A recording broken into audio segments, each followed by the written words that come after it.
Are we live?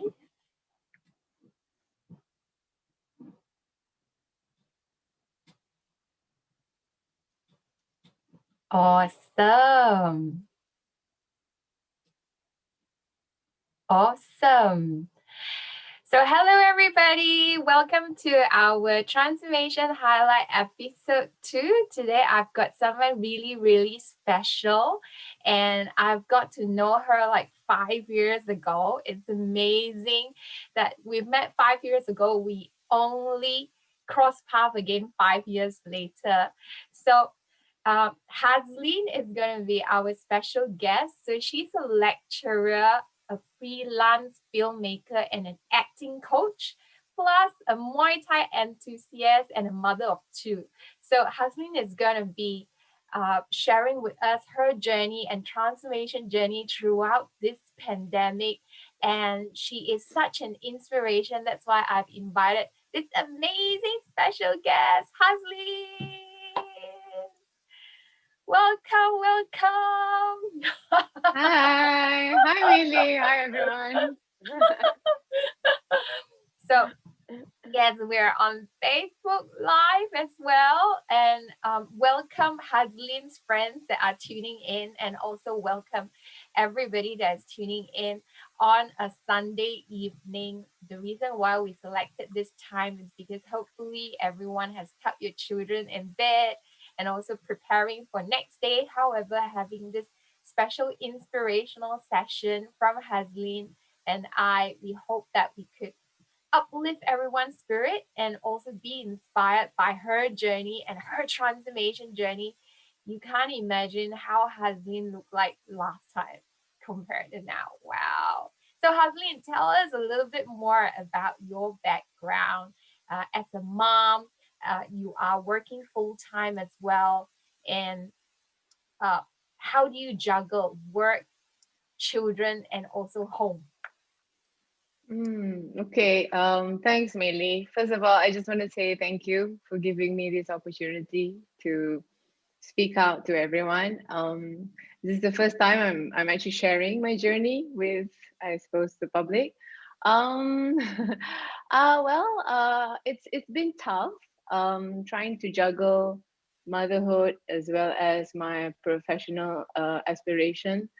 I've always been, since a very young age, a constant juggler. I'm always juggling more than one thing. Um, and I have always wondered, I'm always wondering, like, okay, what is it exactly am I good at? Where am I supposed to go? I started out earlier in my career in the media business as a stage actress. And then that journey kind of directed me into screenwriting, filmmaking, film directing, and acting coach. And somehow, um, I don't know, life works as such that, I suppose the universe know what I'm actually good at. I somehow found myself in education, and it's probably one of the best decision that I've made, thanks to my mom, actually. Yeah. So Your yeah. mom inspired you to do acting and also to be in film? My mom actually enforced it on me that I should consider education, Ah, because yeah, because I was after graduating with my degree, I was adamant that I was going to go full on in the arts and media industry, but my mom said that why don't you give it a try, and I think that was probably one of the best thing that I embarked on, because I think I found my place in education. So yeah, I love my students, by the way. amazing. So that, yeah, that And also. and amazingly, filmmaking is more of a male dominant industry. I'm not sure about now, but back then it's a male dominant industry. And how do you start off filmmaking and decided that you want to start directing and also be in film? Yes, it's true. It is primarily driven by men, but I think things are beginning to change now. Mm. There are more opportunities for female filmmakers, creatives, writers, producers, directors. There is a place for us for sure, and there are more opportunities now. And I see a lot of upcoming talented filmmakers, screenwriters, producers out there that are making a mark in the international scene as well. So to answer that question, the truth is it is very challenging. I suppose it all depends on your drive. Mm. Why are you doing this? For me, I have my drive, obviously, and I obviously had something to say, but I wasn't sure what it is. I'm still in all honesty, finding that voice, to be honest. Yeah, as a filmmaker. So yeah. Mm. Amazing. So I'd like to share a little bit of these photos that we've gathered of Hazlin, right? This is amazing of her working. Yeah, I was asking for all these photos and she was like, I'm the person in the back screen. I seldom take photos of myself working. Okay, but we've done it and let's see how it goes. Oh, look at this stunning photo. I just can't get my my eyes off this photo. Can you see it? This is you. Yeah. Amazing, right? Stunning! Stunning, stunning. Awesome. Okay, so this is you. Tell us more about all these images. What's happening on the left side? Left hand top Ah, side. this one over Yes, here, top with me left. going like that, with me going like Ah, that. yes, correct. That was one of my first short film actually, prior to me doing masters in the UK. It was an experimental feminist film that I put together with a group of friends of mine, and it was a passion project. It was I think that was the first film that I put together with my best friend, and we and a group of like-minded friends as well. It was a whole army of us that was working for free. But this was a film where I think for the first time voiced my dissatisfaction for the film industry at the time. So it was a bit. I think it's very pretentious, but it was my, I think, artistic textbook that needed to come out. So yeah, that was, I think, one of my most proudest film actually, to be honest. Yeah, yeah.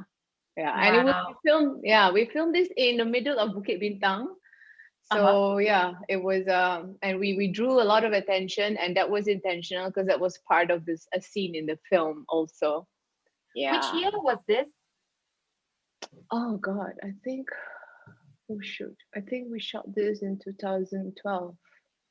2012, I 2012. think. Yeah, 2012. Yeah, I think it was then 2012. Yeah, about that. Wow. Yeah, yeah. It's And uh then it's called it's called Vigilante. and and the Yeah. the one in the middle, I like it the most, the black and white one. It's like so Oh. cool, right? Especially when you wear the cap and then the director look. Wow, that was so cool. Tell us more. What is this? Is this your office? Oh no, this is my second last film. This was shot in Kedah actually. Mm, This was for the film Geran. It is a silat martial art um, drama, family drama, which was not directed by me. I was the first assistant director for this film. I worked together with my best friend as well, who was the director and producer, and so cinematographer of this film. Um, it was again another passion project, but only it's a big scale film. We shot mm. we shot there for in Kedah for about 40 plus days, and being the first assistant director, I have to manage the whole army of people behind and in front of the scene. And so, as you can see, this guy sitting in front of me, he's sleeping. So it happens. People, and that guy over there on the floor, he's praying. So this is how it is. We just make Oh, Yeah, as filmmakers, our home is where we work, to be honest. We're a bunch of nomads, is the truth. Yeah.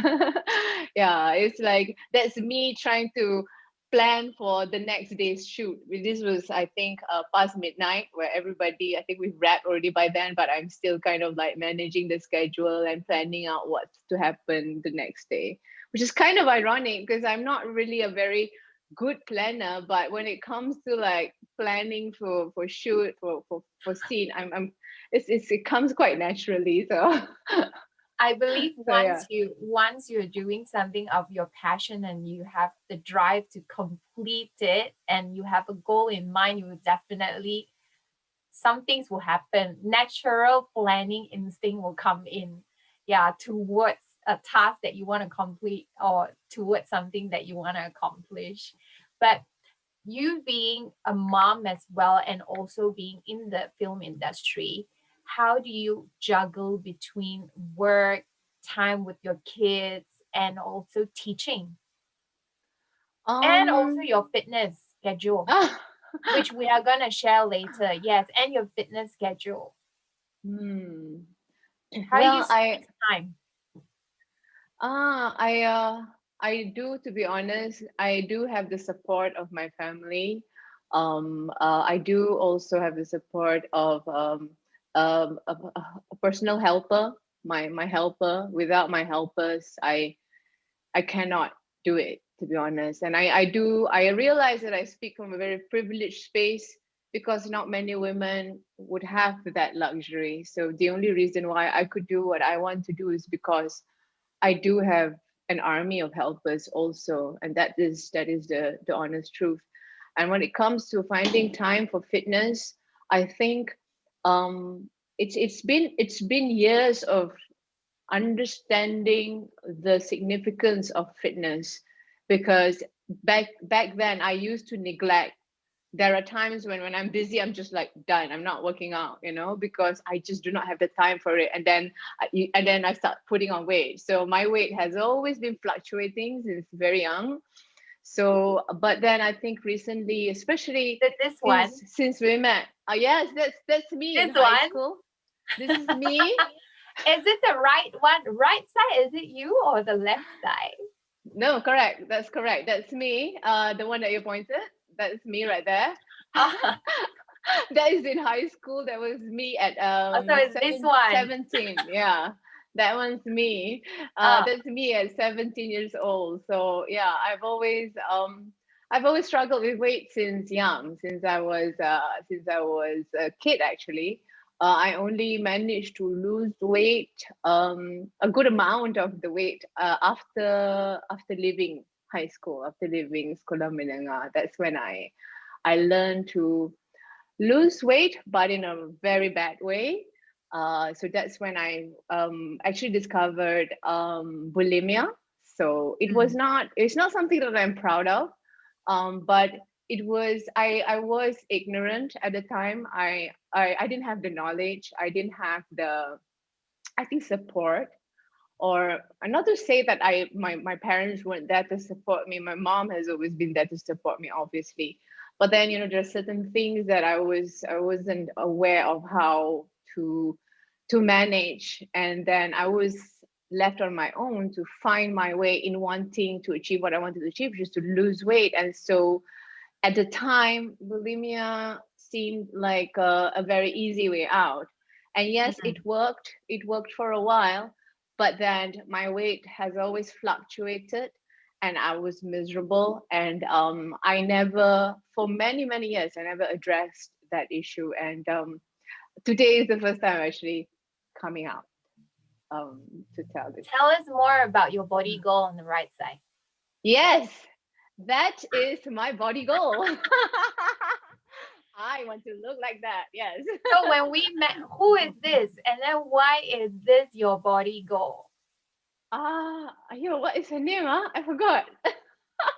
I also forgot. I know. Oh, sure. What's her name? Allah. Allah. You just remember her Justin body. Timberlake's wife. Justin Timberlake's wife. Apa? What? Jennifer. Jennifer. Apa nama dia? Ghana. No, Ghana? but that's Not also Ghana. hot. Apa? Maybe audience at home can help us. Apa? Jennifer apa? Wait, let me Google. So the Apa? very first time when Sorry. has ha Jennifer, Huh? No. Go on. You were saying? the very first time when we met again after Uh, 5 years, right? Where Hazlin wanted to get into Jennifer Lawrence, is it? No, no, no, no. no. Not even Jennifer. It's Jessica Biel, guys. Oh, Jessica Biel. So has I asked Sorry, Haslin, sorry. so what is your dream body? Because she was talking about, oh, dream body, dream body. I want to be fit, I want to be toned, I don't want to be over skinny. And I just asked her a question. So what kind of body goal? Have you got a photo for me to have a look? And we could probably sculpt that for you. And she sent me this. Yes, she's like, oh, I like this body type, not too skinny, very toned and very fit. Amazing. But everyone, stay back. We're gonna share with you, right? Haslin's transformation photos later. Yes. Okay. All right. So this is our first meet after 5 years, right? The amazing thing is Haslin has always been keeping my mobile. I had a healthy breakfast smoothie at smoothie place, right? Close to I think about 9 years ago or 10 years ago, we started off the healthy smoothie place. Yeah. And then what happened was Haslin came in and paid us a visit, and that was how we met. And after that, she disappeared. But we stay in touch and in contact. She was always on my broadcast list. That's where I post like healthy tips and nutrition topics. And then out of blue moon, right? 5 years down the road, and she say, "Hey, I want to get started." She thought, "How, huh?" Like that, right? So tell me, how was it like last time? Like, what got you to contact me after 5 years? Ah, okay. So, I was, yeah, like what Mayli mentioned. I've always kept her contacts, since we first met 5 years ago. Um, at the time, it just felt like to commit into health was, or healthy eating habit was, it feels like something that's very trivial, something that, nah, it's not that important. Why is that important? There's so much that I can read up on and things like that. But then I went through a lot, on a personal level. I went through a lot. My indulgence in, my bad habit in, bulimia was, worse. It got worse, and, it was slowly taking a toll on me. And I was also going through depression, and it affected my relationships, my outlook in life in general. And, I think, especially during the pandemic, I mean, a lot of us, I'm sure a lot of us like me went through, this moment of epiphany where you suddenly have all this time and you then have nothing to do but think. And that was when I started to reflect and started to think about the choices that I've made in life, and I realized that I've been neglecting my health. And it was also taking a toll on me physically because I was getting these horrible migraines that I couldn't wake up, and I was nauseating. I was feeling nauseous. And again, this was during the time when I was also seeking help from therapists and psychologists and whatnot because of my depression. And then I thought to myself, I remembered Mayli, and I was seeing her broadcast messages, and then I saw this lean and tone project that she was circulating. For me, it wasn't so much the weight loss that I was interested in. It was more on how do I manage and take charge of my eating habit? Because that was the main problem with me, because I binge eat, and it's either I eat a lot and I binge, and then I feel guilty and I throw it out, um, or I starve myself. And when I do exercise, exercising was a form of punishment for my body. It was like, I hate how I look, I hate how I feel, and so I exercise vigorously to punish myself. But then when I met Mayli, it was then that I realized that, oh, I can actually, through knowledge, through understanding what are the nutrients that I'm putting into my body, and how it affects me, and the benefits that I can get from every single element that I put into my plate, and the kind of workouts that I could do to get an effective result. This kind of just like blew my mind. And now until today, I'm still working on the same routine, and I think I've achieved tremendous result. Not on just losing weight. That's not my point. I mean, of course, that's partly it, but it's mainly the fact that I'm happier now. um, I think I have better control over my eating habit and my workout routine as well. So yeah, is that too much? But yeah, that's how I feel. That's Mm. totally amazing. Yeah. And I'm really, really proud of you. And looking at this journey that you've gone through, it's actually a marathon, it's not a sprint.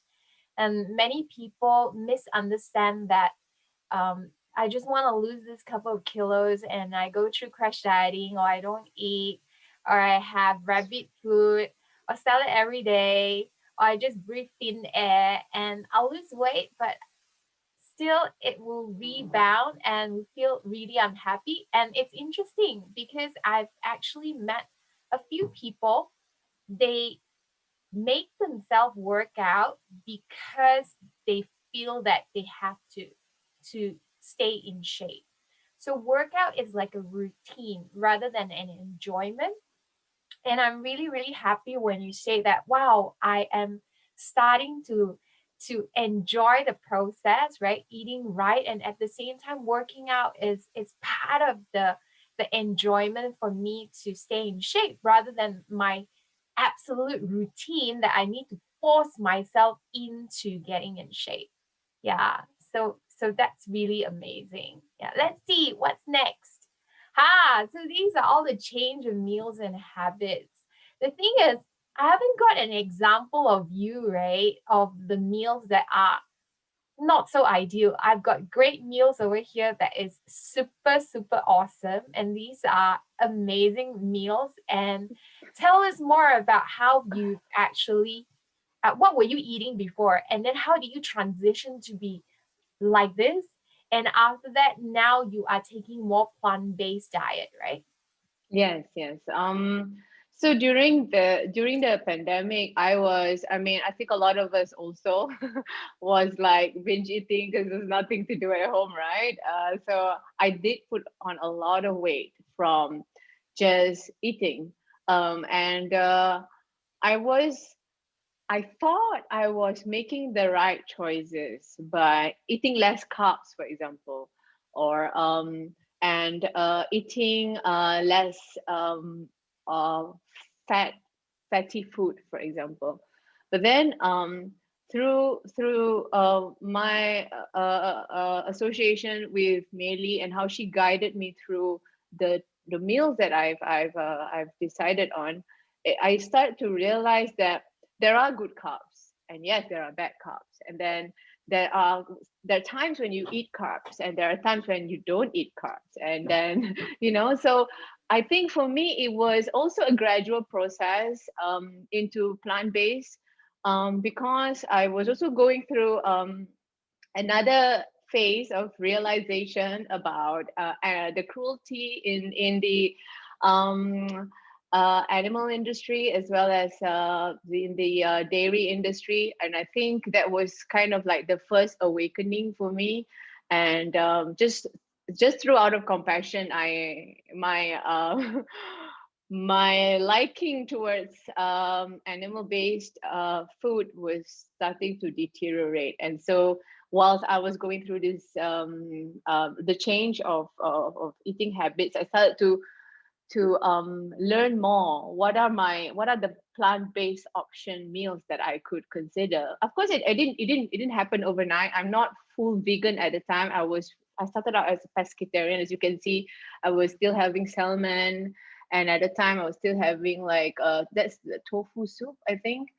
And so I also had some pedas fish, but cooked in a more healthy way. So yeah, it was a gradual So process, eating but healthy can definitely still be flavorful. I saw that you have actually tried your level best to make healthy meals as flavorful as possible. It doesn't need to be bland, and it doesn't need to be like just all veggies and there's nothing. And your meals are all really colorful, which makes it very, very appetizing and more enjoyable when you're in this healthy, active lifestyle journey, right? yeah, and that's part of the research. It was after learning that okay, there are certain types of maybe tofu that I could eat, and certain types of plant-based mock meat that are healthily produced.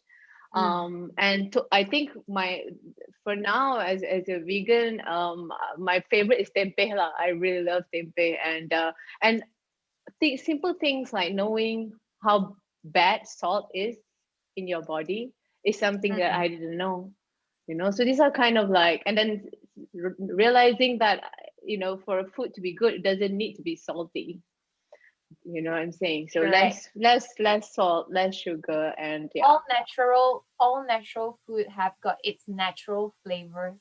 So we do yeah. not need to overload them with too much sauces, too much gravy stuff, and cloud them all with all man-made food colorings. Natural food, it's very wholesome and it's Mm. very, very tasty as well. All right. And also tell us more about how to experience it in our 10 days lean and tone program.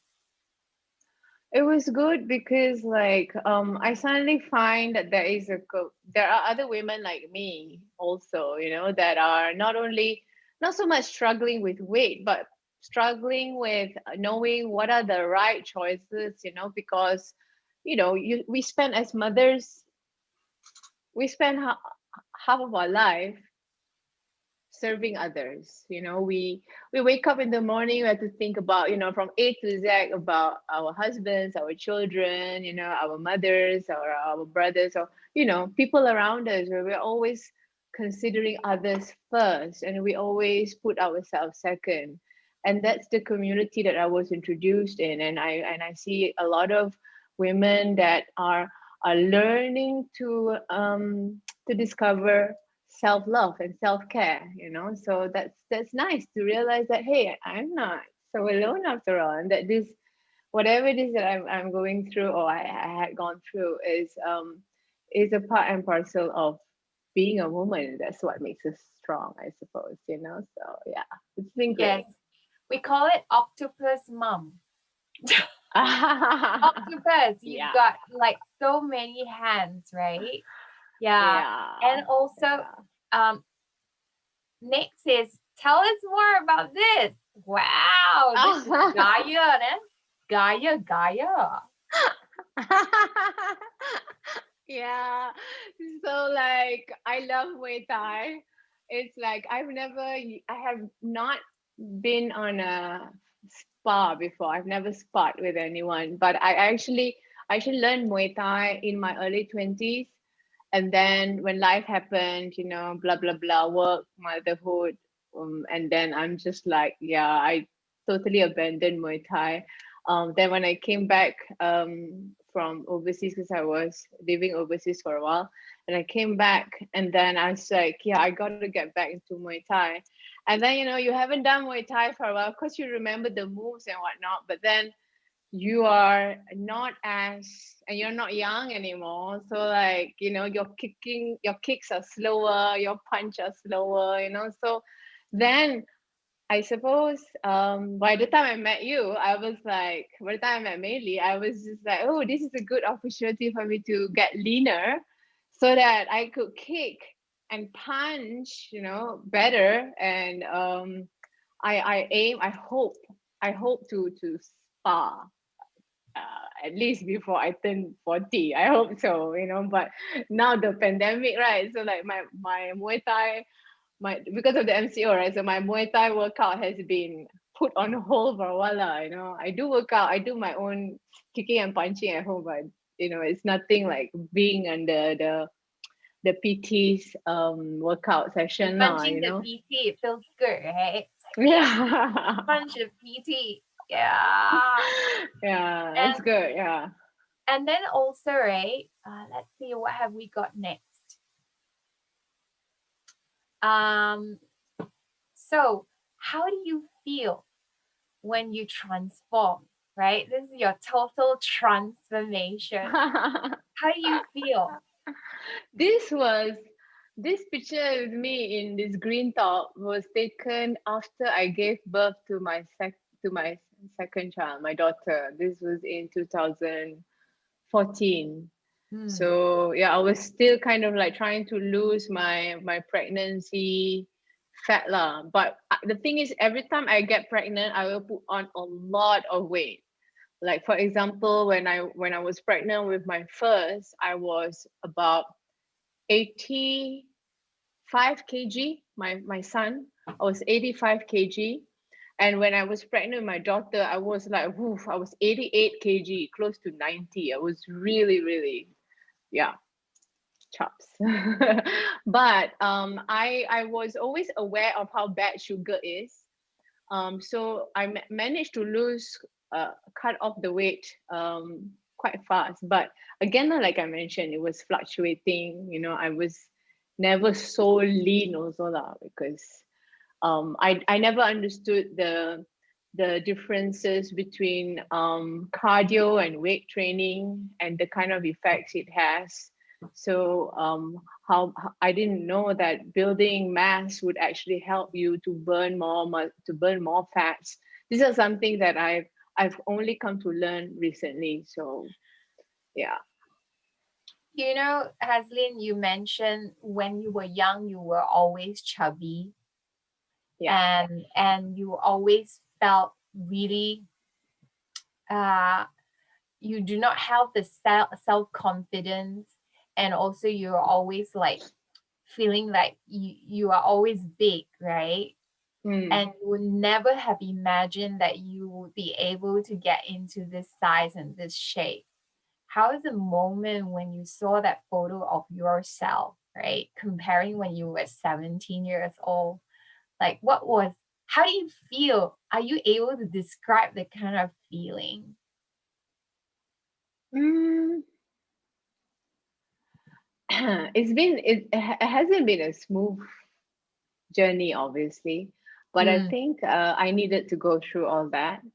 Um, I think I'm still discovering. I'll be turning 40 this year in August, and I'm still learning and discovering myself on a daily basis, actually. Um, and I think I think what I value most is not so much what I look on the outside, but what it has built in me in the inside. I think I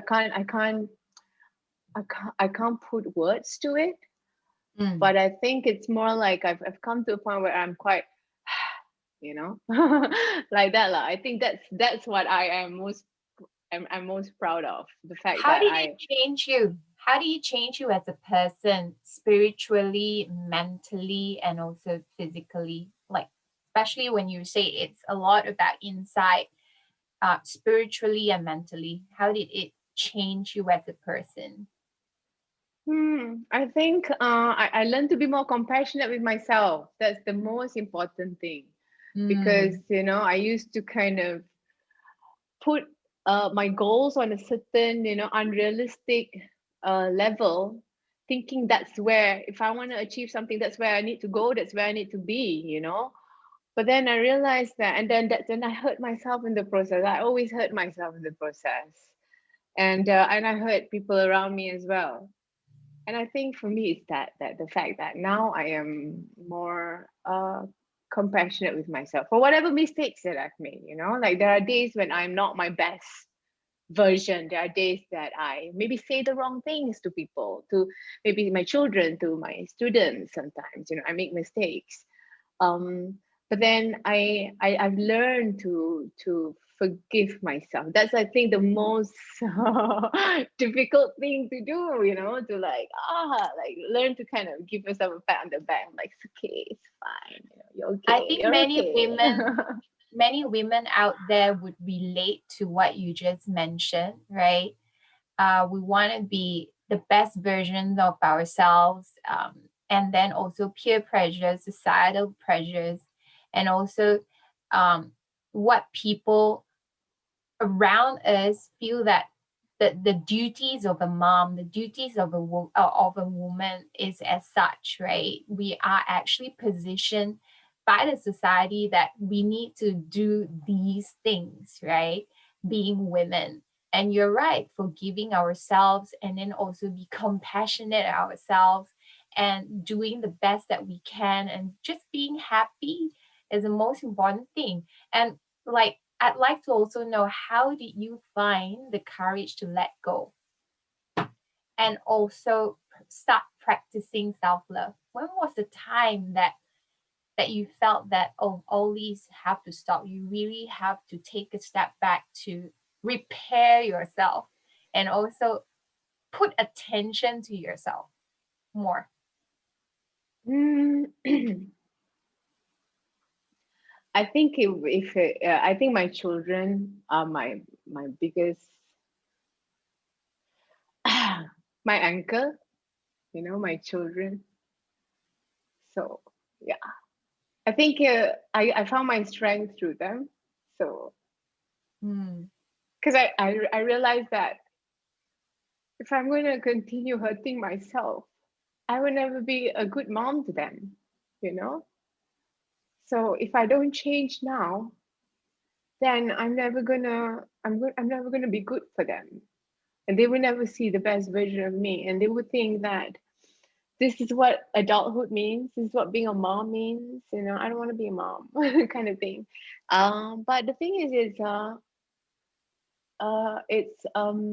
I've also learned that we all have our very individual journeys. We have our own individual journeys, and we don't have to be like everyone else.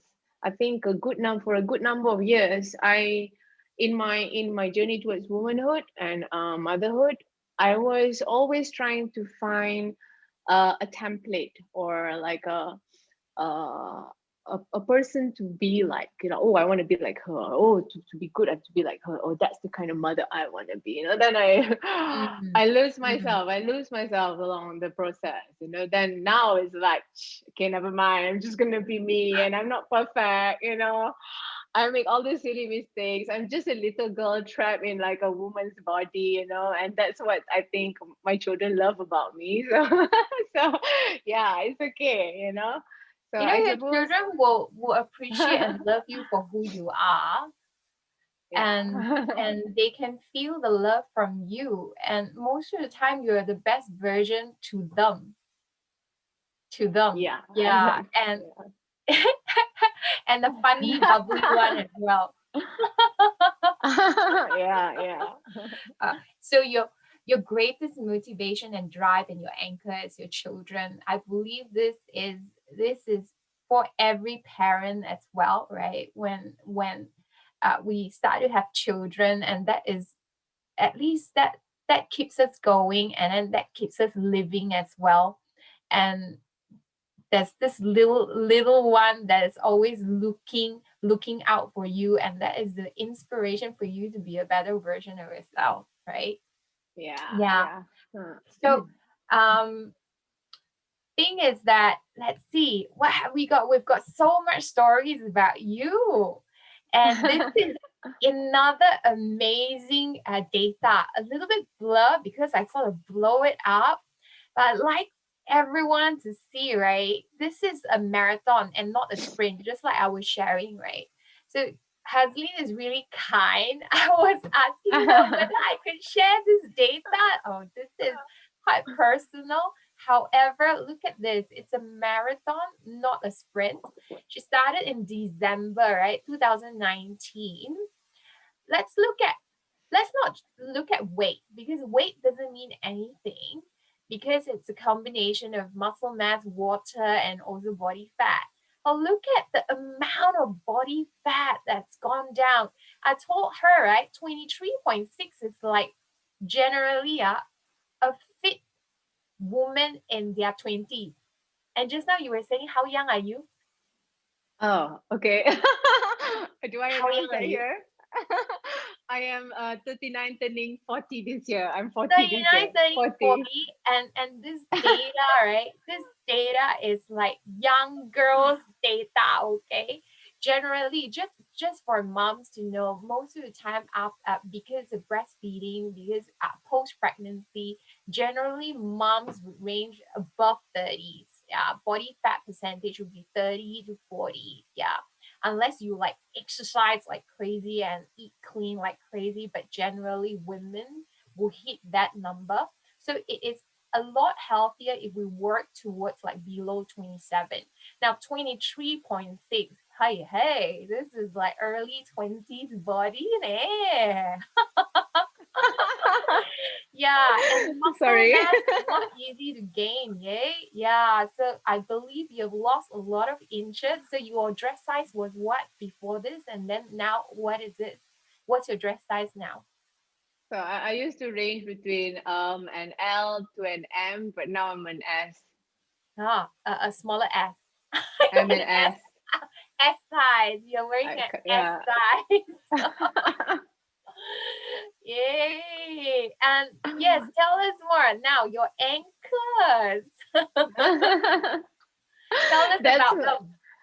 Yeah, that's my son right there, the one with me in pink t-shirt. That's him. Like this is a few days after, about a week maybe after I've given birth to him, and that's him when he's slightly older. That's, as you can see, like I still have that weight. And no, I think this is when I was pregnant with the second one. Yes, this is me pregnant with the second one. So you see how much I put on at the time, kan? So Yes. yeah, these are these are the two of them now, and my Oh, son is my son is and look turning at 12. you, right? Like, how young were you back here? Ah, oh no, shoot, how old was I? Huh? I think with Muzo I was 28. I think in the pink t-shirt I was 28 years old. Hmm. Yeah, 28, 29 lah, maybe. Ah, Yeah, 29.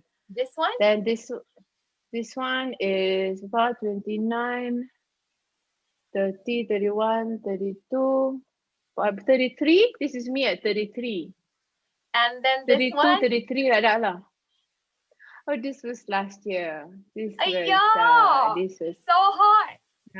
this Looking stunning. Stunning, stunning. this was his birthday lah that time. This was his birthday. Munzo's birthday. Yeah. He was 11. Yeah. So I want to find out Yeah. from you. I know you have so like after you've shaped up, you have regained all this focus on yourself mentally, physically. You've got this project that's coming up, right? Something exciting. Would you like to share? Oh. Like, what's your dream, or what are you working on at this point in time? Okay. Okay. Well, I'm working on a very big project. It has to do with education. I don't think I should disclose it yet until I Mm. am yeah until it's out there. But that's a passion project of mine. I'm working with a group of like-minded artists as well. It has to do with training and education and training and bringing authenticity out of my students, to be able to discover their voice, to be able to discover their craft and hone their artistic skills. So it's a thing that I'm working on right now. At the same time, there are some other film projects and writing projects that I am working on at my pace, because I'm one person that cannot work under people's pressure. So I'm like, I will work on my timeline kind of thing. So So it's like that lah. But it's working. It's working slowly. Yeah, So if I will keep you updated. Yeah. anyone that would like to kickstart learning on how to act and then also pursue this as a career, they can contact you. Yes, please. For anyone out there who wants to learn acting for screen or stage, um, I can safely say I am one of the best in the Oh, industry. So yeah, I I think think so so too. lah. That's why I invited you up here. Yeah. I think so too lah. There Okay, are not many of us, wow. so And a yeah. stunning Then one, I huh? can safely Stunning say that one. lah. Yeah. Yeah. Ah. Yes. Haslin, I'd like to find it from you, right? What advice would you give to anyone, doesn't matter, man or woman, that has fallen to their lowest point? Um, what should they do? How do they turn around? Hmm. I think I think if you are at any point in your life right now at your low, don't be afraid to share your pain to someone, just sharing alone.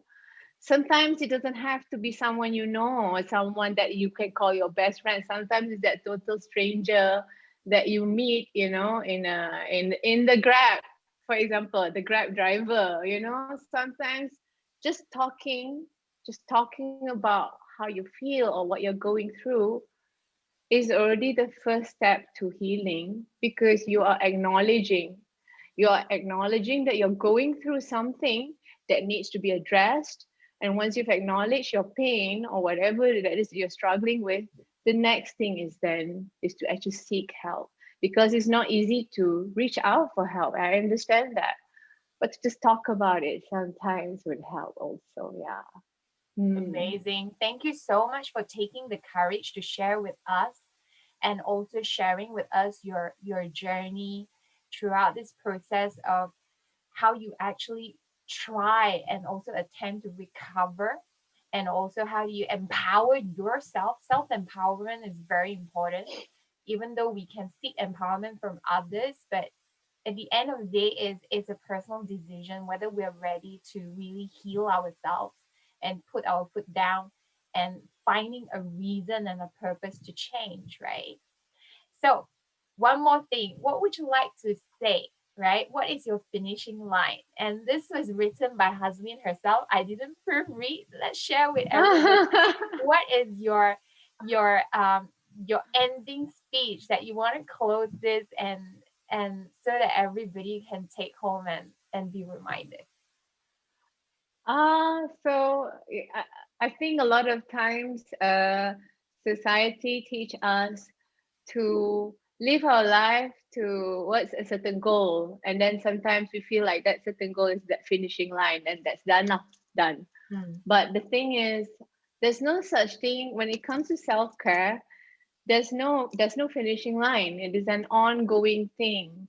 Like even till today, even though I have supposedly achieved, a mark, a number that you can find on the weighing scale, but it doesn't end there. I still have to continuously keep myself in check. I have to continuously commit to accepting myself for both my dark side and my bright side. And that's self-care. That's really, caring for myself and keeping continuously caring for myself without thinking that okay lah, after this done lah, no, it doesn't end there. So yeah, and it doesn't have to be expensive. I repeat, it doesn't have to be expensive. It's about managing your time and also knowing what is your priority and knowing that you yourself is a priority.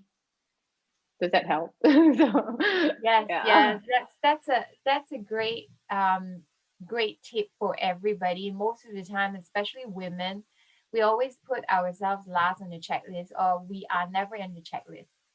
And when I speak to everyone, right, especially moms,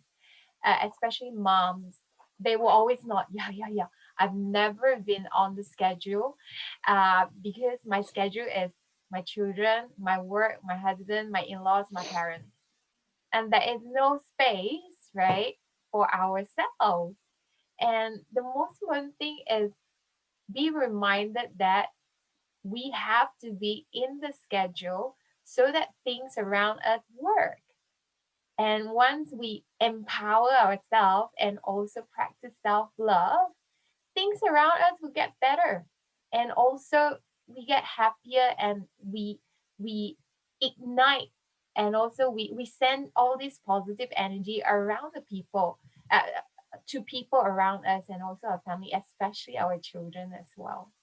Yay.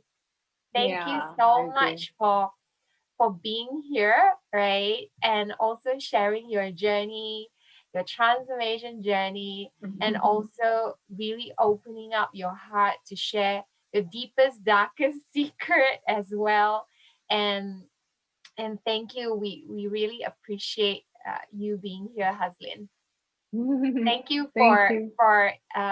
for saying yes to this interview as well. I hope everybody will be able um, to be inspired by this session, right? And feel free to share this story to people around you that needs help, especially during this pandemic time. What we want to do is really spread love and spread the positivity, and everybody, we are doing this together. Yay! Thank you so much, Thank you, Hasley. Mayli. Thank you, Mayli and We've Jason, got for organizing this for me also. Thank you so much. sorry. We will see you. See you all Bye. soon. Bye Bye. bye.